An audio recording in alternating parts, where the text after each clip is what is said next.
Jai Shri Mataji. Please bow down to the Shri Mataji. Raise your kundalini and take the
Now please keep our right hand towards Mother Earth.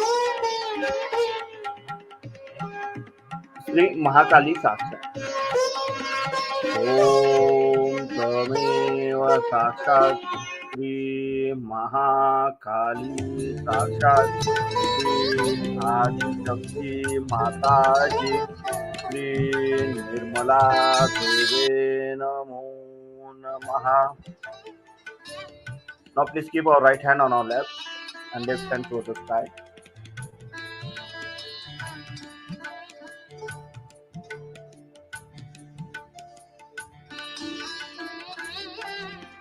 Shri Hanumanji Sakshat. Om Tameva Sakshat Shri Hanumanji Sakshat Shri Adi Shakti Mataji Shri Nirmala Deve Namo Namaha. Now please keep our both hands on our lap. Our complete attention is on Central Muladhara Chakra. Param Pujya Shri Mataji, you are Sakshat Shri Nirmal Ganesha. You are Sakshat Shri Kartika. Mother, please remove all the badhas, all the negativities from my Muladhara Chakra. And please awaken Shri Ganesh principle within us.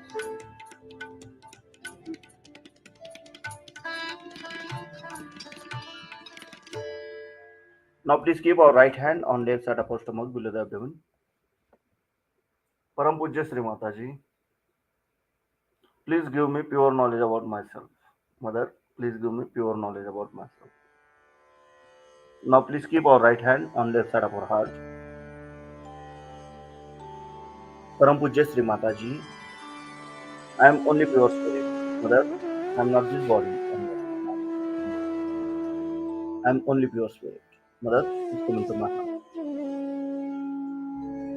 Now please keep our right hand on left side of our neck.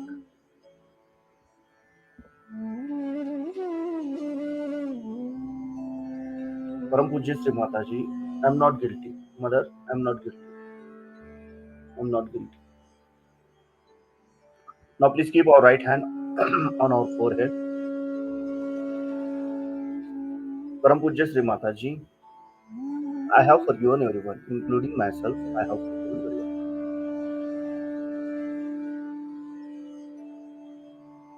Now please keep our right hand on our Sahasrara and slowly rotate our right palm clockwise.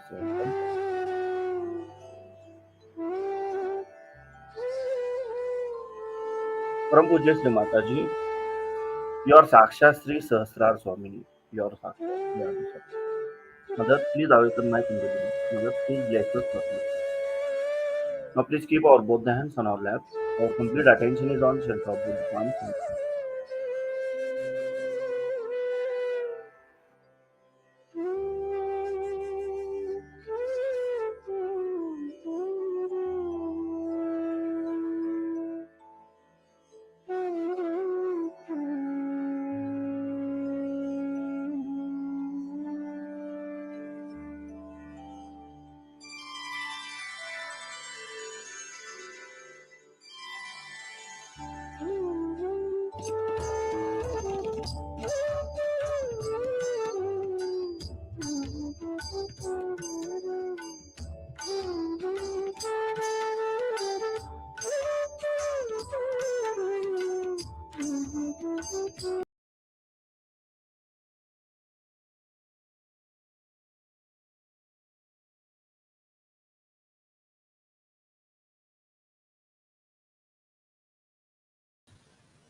Today we are celebrating the birth of Jesus Christ.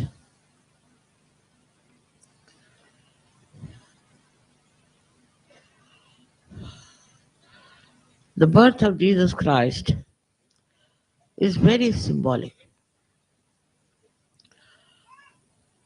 because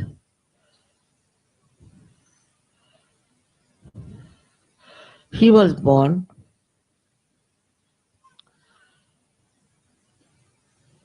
in such a manner that even the poorest of poor won't be born in the stable. And he was put in the bed which was made of dried grass.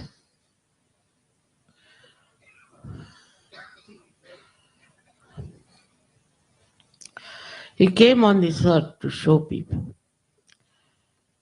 that for a person who is an incarnation or who is a highly evolved soul is not bothered about the comfort of the body.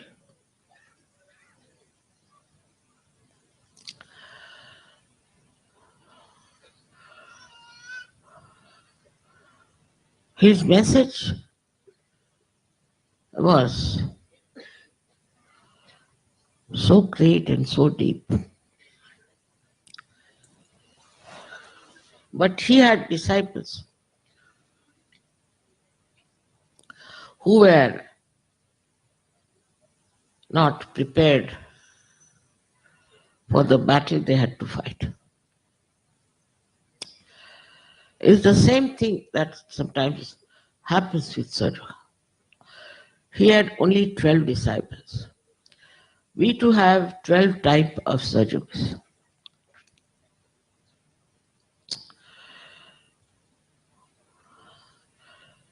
And all of them, though tried to dedicate themselves to Christ, fell a trap, some of them, to the worldly aspirations or to their own hankerings.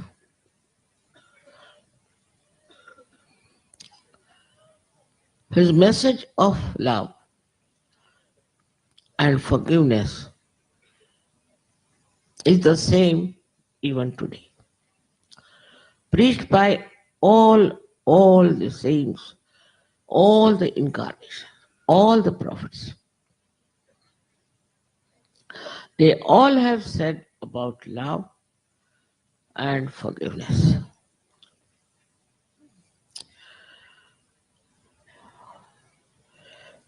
If it was challenged or people felt that this won't work out,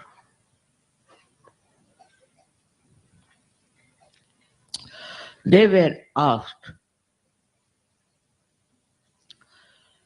to have faith in what he said. But they were simple people in those days, so they obeyed him.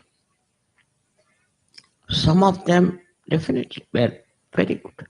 Some of them half-baked, and few of them were people who were doubting.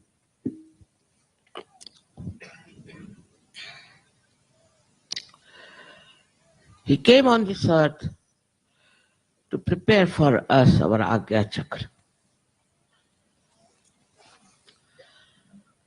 And despite all his efforts, one finds very difficult that the people who follow Christianity have the worst type of Agya. Worst type. Extremely aggressive, extremely planning type, futuristic. I mean, all the troubles of the right side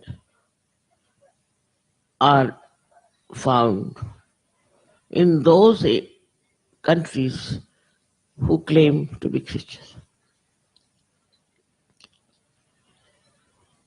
Even the early Christians who were Gnostics, Gna in Sanskrit means no, though had the knowledge, the beginners were also suppressed and tortured by the people who were supposed to be in charge of Christian religion. And so many Christians were massacred by the so-called Christian priests and Christian churches. And still it is going on. What you find in the West is a great influence of these churches on the minds of the people. Otherwise, they are supposed to be intellectuals. Otherwise, they are supposed to be analytical. Otherwise, they are supposed to be something very brainy. But when it comes to temples and churches, when it comes to religion, when it comes to Christianity, I think their brains are blocked, completely blocked by some sort of a mesmerism. They just can't think that there could be something very wrong with these people. When living in Italy, I found out I was shocked how this Catholic Church was working out and what the priests were doing, and all kinds of scandals, much more than we have in our country. Money bungling and molesting women and having children. I mean, every sort of dirty habit there. Supposed to be priests. They were called fathers, they were called mothers, they were called sisters, they were called brothers. And to me, it was really a shock. I didn't know that such things are happening in the name of Christ. What Christ tried to show through his birth, there's no need to have very comfortable, great birth in a big hospital in London, no? The simplicity of his birth should have made all the Christians extremely simple and not at all money oriented. For money, they went all round, crushed so many people all over the world. When you go to Brazil or to Chile or to Argentina, you do not find a single man belonging to the Aboriginal people. And they're so unkind to them. Unbelievable how aggressive these people are. Even in England where there's Protestants, I find the same thing among them. We must go on saying thank you, morning till evening. Otherwise, you're finished. Racialism. What was the race of Christ? Was he a fair man? No. Was he a white person? Not at all. What was his color? He was brown, like Indians.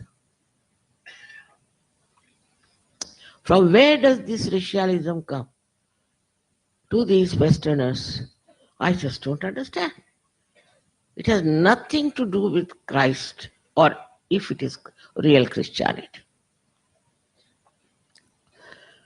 You go anywhere, you'll be surprised how the faithful, simple hearted people are misused by these churches. They're used for voting, they're used for uh, money, for everything. To such an extent that money was made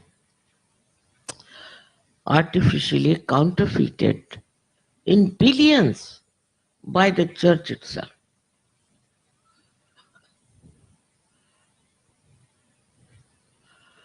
Such autocracy, such control, such authority they had that whatever they did was the Pope is infallible, whatever he does is all right. No idea of sinning, no idea of hell, no idea of Christ, which was nothing but purity and innocence. Christ has taken a hunter in his hand and hit all the people who were selling in front of the temple because God cannot be sold. They were not selling God, they were selling only goods. But he said the respect of the temple, talked about the respect of the temple. Another great thing Christians have done is to blame Jews for killing Christ. Wonderful people. Put all the blame on others. This is the speciality of Christians even today. Is to put the blame of what wrong you are doing on others. Very common.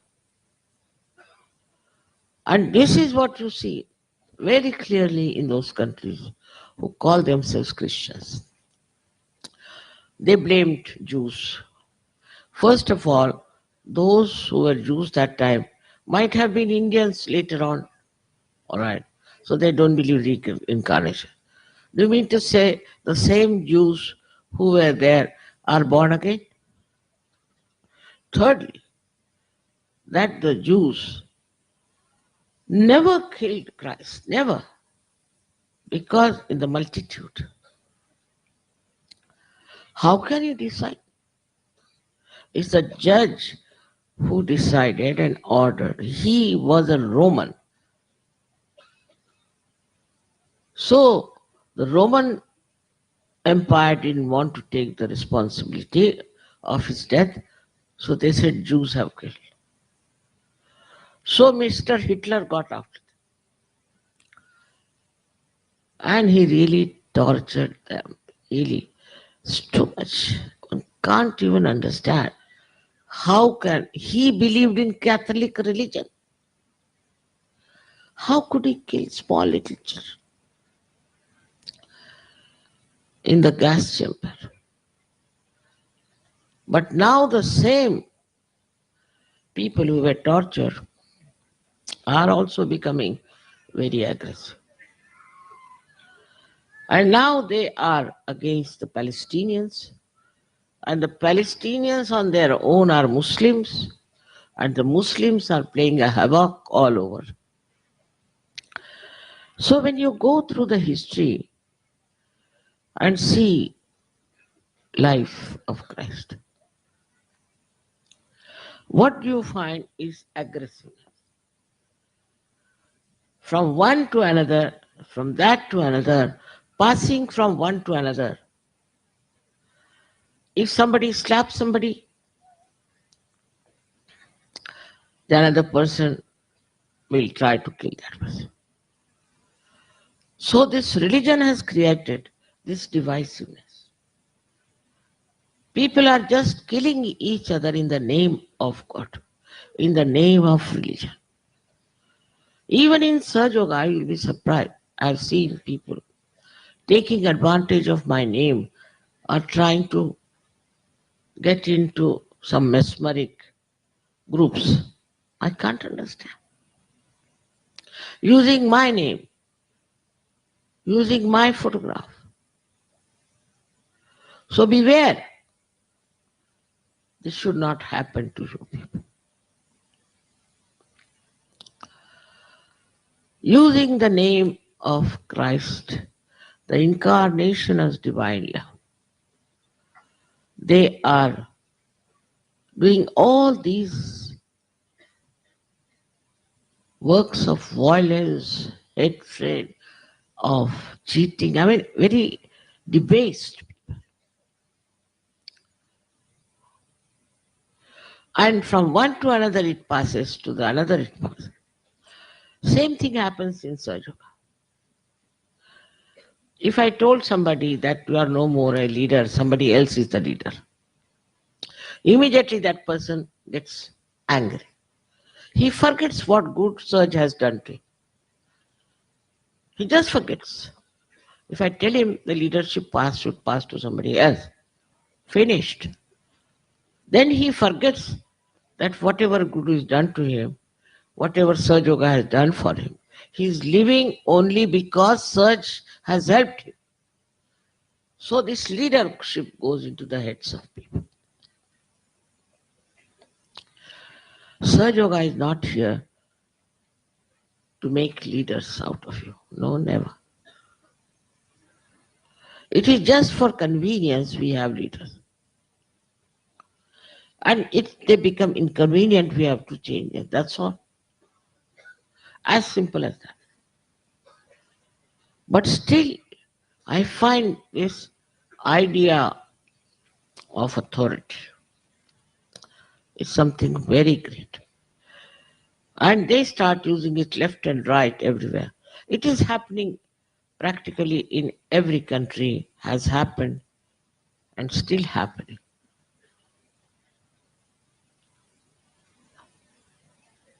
Which is a very sad thing.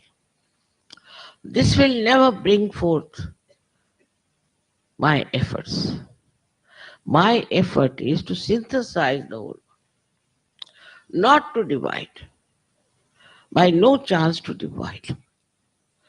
Only thing, whatever is wrong, whatever is unholy, has to brought to your notice. See, as a housewife, when we clean the rice, there are some white stones in it. We take them out. We don't cook rice with that stone, do we? And such stones have to go out. So some of them are just like stones. You cannot change them. Namadeva has said that they are like a fly, who when lives gives us trouble by coming on our food and by making us feel nauseating. And if by mistake we take her inside our stomach, she is dead, but still she troubles us. These are all Rakshasas, I should say. They can never understand Sahaja, and they will always try to trouble us. But what must the people who have achieved Sahaja should do? Should they also take to such methods?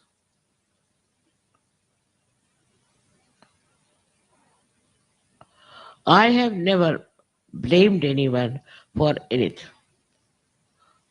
Like people say, Mother, he didn't give any money to Sir Yoga, so he lost all his money. I never say like that. He should have donated some money. I never ask for donations, I never ask for money. Every time I say it's all sufficient. Don't give. I have never asked for a single pie from anyone to be given to me, even when I need it. Because I know I don't have that problem.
Now please open your eyes, bow down to the Shri Mataji and take the bandhan.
Jai Shri Mataji.